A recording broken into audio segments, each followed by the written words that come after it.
As a Seattle Seahawks fan, how do you want the final chapter of Russell Wilson's career to go?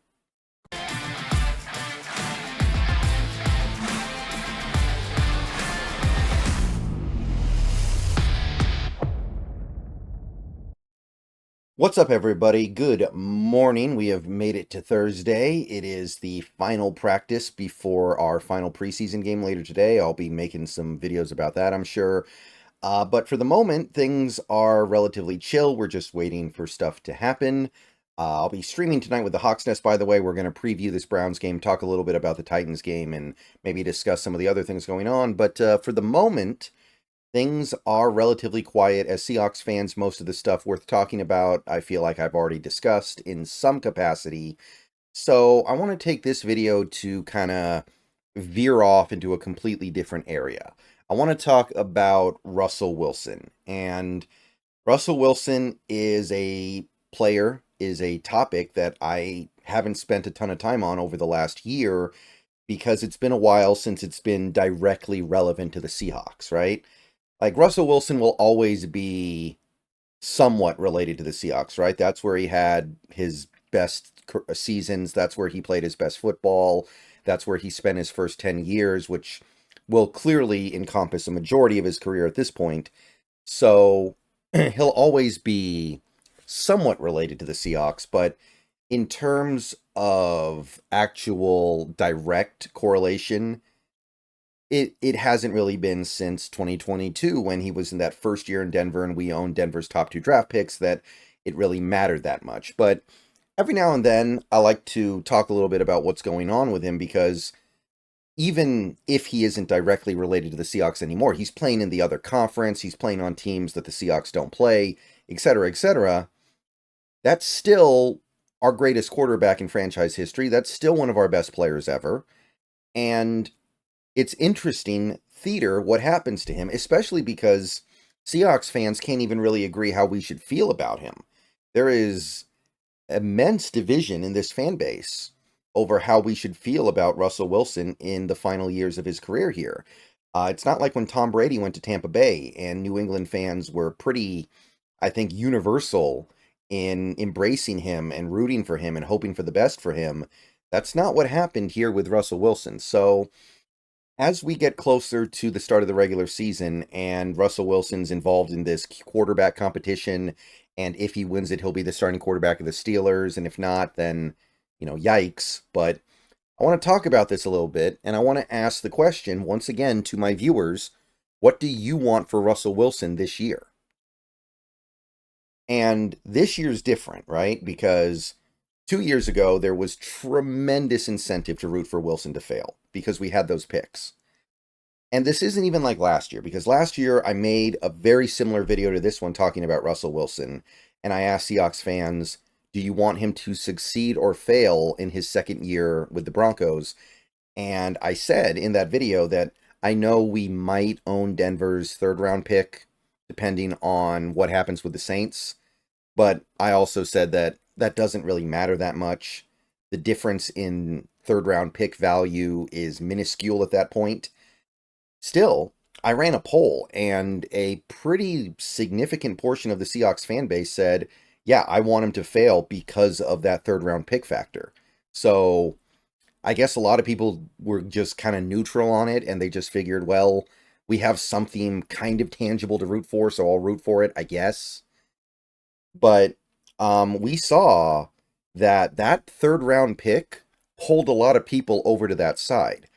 Now there is no side like that. There's no, oh, if the Steelers are bad and Russell Wilson's bad, we get a better pick. No, we don't own any Steelers picks. And by the way, it would be hysterical if I made this video and then we traded Tyler Lockett to Pittsburgh or something.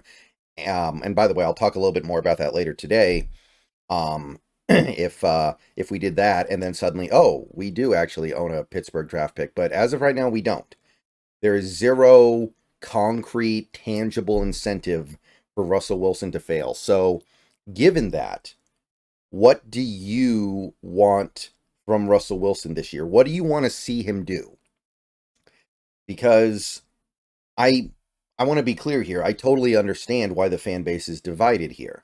There are a lot of Seahawks fans who still love Russell Wilson because he did play a lot of good football for us over the decade he was here, and we did win a Super Bowl with him. And there were a lot of good things. There were way more good moments than bad moments. We had a very good win-loss record. We had some good playoff success. So there's that surface level of just like, that's my guy. I'm gonna hope that he does well if I can. Like, if he was on a team like the 49ers, of course not. But a team like the Steelers in the other conference that we don't play this year doesn't really matter that much to me. So I can definitely see some people just coming around there.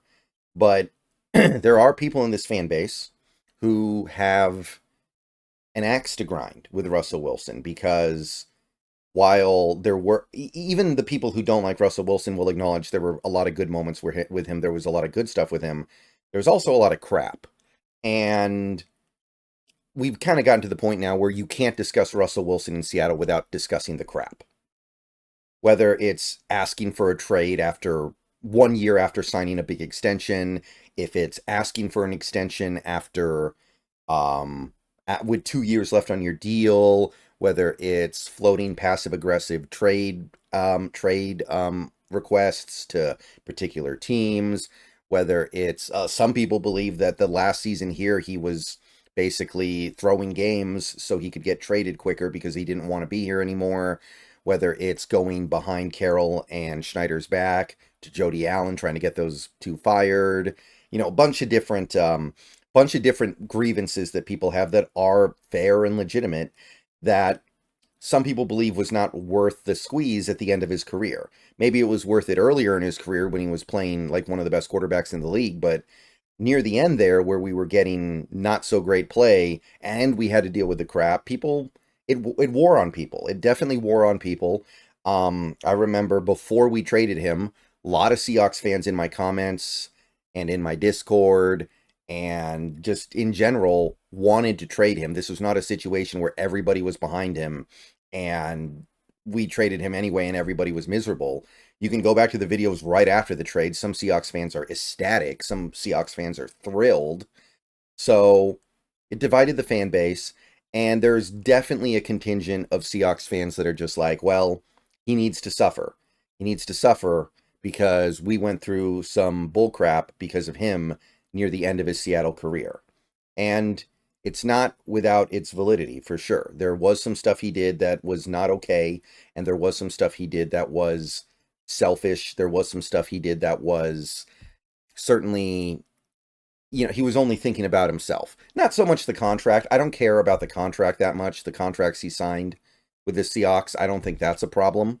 I think that was, you know, that's just business, but there were definitely some things. And if you want to be critical of him for that, I'm certainly not going to fault you.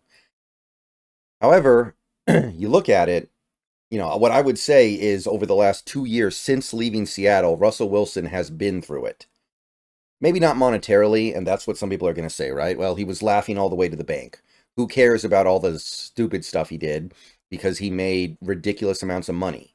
And that's true. There's definitely some validity there. But if you just think about the last 2 years, what he's been through, I mean, 2022, he was the worst player in football. He was the least valuable player. If there was an LVP award in 2022, he would have won it. He damaged his team more than any other player in the league that year. And with one single season, completely rewrote his career narrative retroactively in the eyes of, I think, a lot of people. A lot of people came out of that season with a lot of less respect for Russell Wilson as a player because they were like, well, if this is what you are when you're out of Seattle, were you just a product of what Seattle was doing? You had getting a rookie head coach fired less than a full season into his coaching career.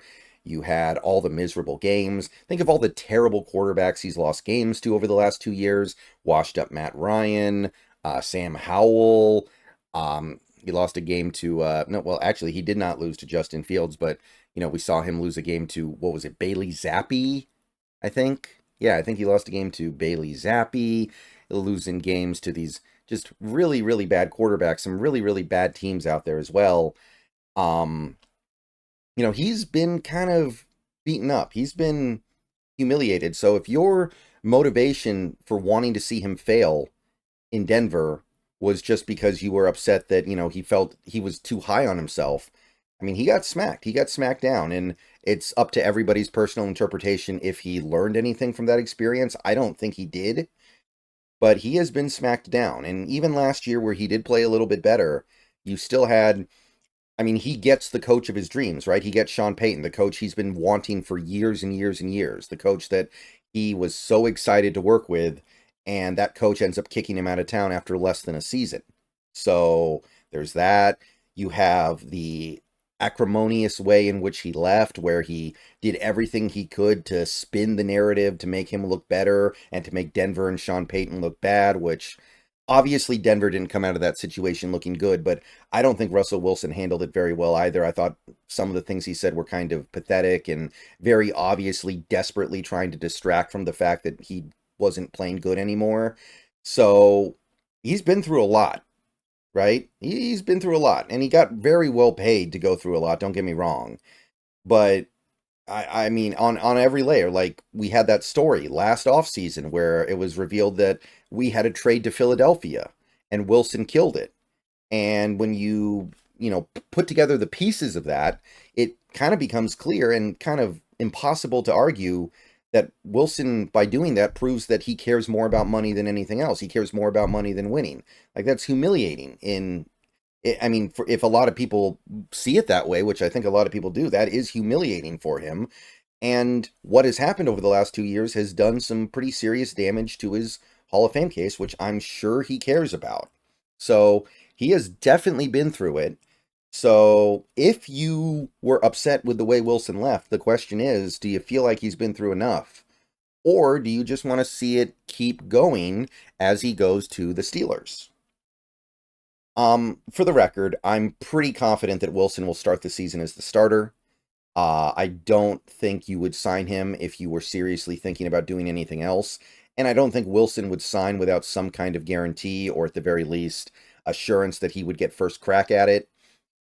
Now, you go around the internet right now, there are a lot of people who are like trying to put it out there that Justin Fields should be the starter because he's got a little bit more dynamic playmaking ability, and both guys are terrible, but at least Fields brings like this dual threat nature that Wilson doesn't really have all that well anymore, and that Fields is young, so if he's good, it means way more than if Wilson's good because Wilson's old.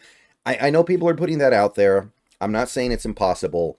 And I would even go so far as to say it's likely that Fields gets to play at some point this year, one way or the other. But I can't see Fields starting week 1. I'm sure Wilson is going to get an opportunity to at least start for like a month. And if things are going poorly, then yeah, anything goes at that point. But I can't see him losing the job coming out of camp in preseason. Of course, if he did, that would be maybe the final humiliation. You can't beat Justin Fields in a quarterback competition. Justin Fields isn't even really a quarterback. He's a punter who has an arm that can kind of throw the ball far. So if you lose a quarterback battle to Justin Fields, that is the final humiliation. So if you're rooting for that, then maybe that's what you want. Of course, he can go out there and play and not play well, lose his job, play okay, just enough to hang on to the job, because Pittsburgh usually finds a way to hang around to the end of the season in the playoff race, but not enough to like revive his career the way he would obviously want to. And of course, there's a possibility that he plays well and maybe revitalizes his career at least a little bit.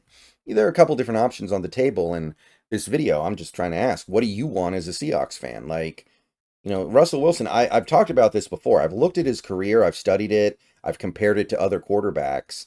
And I'm going to stand by what I've said for a while now.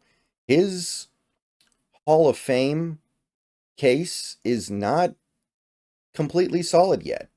His Hall of Fame case remains open. I am not convinced that this resume, I'm looking at these stats, I'm thinking about the playoff success, I'm thinking about all these things that pretty much every other Hall of Fame quarterback did. And I'm not convinced it's done yet. And look, that's still our guy, right? When Russell Wilson retires, pretty much everybody's going to think about him as a Seahawk because that's where he spent most of his career and that's where he won a Super Bowl and had the most success. And don't we want our guy to make the Hall of Fame? And if he has to have another couple, at least pretty good years to get to the Hall of Fame, don't we want him to? I don't know. This is where things get kind of weird and complicated, right? I mean, it's not like we're still hanging on to this because of the trade. The trade is done. Like, the trade is completely lopsided beyond belief at this point because he's not in Denver anymore. So it's not like we want Russell Wilson to fail because it proves we won the trade. Like, that doesn't matter anymore. That science has been settled there. He's on a completely different team now. So I don't know, where do you guys sit on this? And I know this video is kind of a little bit long, but I wanted to talk about all this stuff in one video because I'm not planning on talking about this that much. Like, if Wilson loses the starting job outright, I'll probably make a video about that. And if he gets benched, I'll probably make a video about that. If he, does something really amazing, I might make a video about that, but it's not going to be like a Wilson watch every week like I did 2 years ago because it really mattered then, right? We had big draft investment in Wilson failing. This time it's not going to be like that. I'm going to mention it every now and then if something big happens, and that's really about it. So, complicated thing to consider here. How do you want this to go as a Seahawks fan? The options as I see it are Fields wins the starting job over him outright. I think they're both going to play in this last preseason game, by the way. He can win the job, do poorly, and lose the job. He could win the job, hang on to it barely by being okay, or be good. Like, what do you want to see? And again, I want to stress this: there is zero draft motivation to root for failure. If you root for his failure, then you're rooting for it because you don't like him and you want to see him fail. That simple. And if you're rooting for him to succeed, it's because you like him and want him to succeed. There's no other consideration you need to have, really. We don't even play Pittsburgh this year. All right. Maybe we'll play Pittsburgh in the Super Bowl. And then I think we'll all be rooting against him because we'll be wanting the Seahawks to win that game. But that's not going to happen. So, yeah, sound off in the comments. I want to hear it.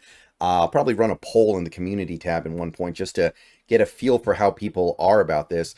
I will say last year, most people were pretty cool with it. So I think this year people are going to be even more cool with it because he's not on that obscene contract anymore. There's not this lingering after effect of the trade hanging over him. But we'll see what people say. And see you guys in stream tonight. Let me know what you think down below. Vote in the poll if and when I post it over in the community tab. Hopefully I remember. But yeah, this is an interesting question. I don't want to completely get away from this just because he's not on the team anymore. All right, see you guys later. Go Hawks.